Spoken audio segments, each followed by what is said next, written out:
Hello বন্ধুরা, তোমরা সবাই কেমন আছো? আশা করছি তোমরা অনেক অনেক ভালো আছো, আর আমিও ভালো আছি। আর এই দেখো চাটনি বসিয়ে দিয়েছি। আজকে রান্না হবে অনেক জনার রান্না, তো একটু তাড়াতাড়ি বসিয়ে দিয়েছি। আর চাটনির জন্য সব ড্রাই ফ্রুটসগুলো নিয়ে নিয়েছি এখানে।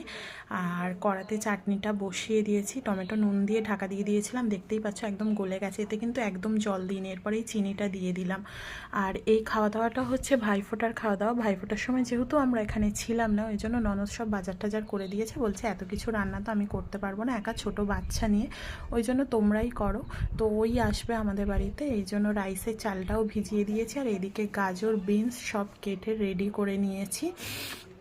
আর চাটনিটাও এবার হয়েই এসেছে, চিনিটা গলে গেছে। সব ড্রাই ফ্রুটসগুলো আমসত্ত্ব খেজুর এর মধ্যে দিয়ে দিলাম, দিয়ে নাড়িয়ে চাড়িয়ে তারপর নামিয়ে নেব।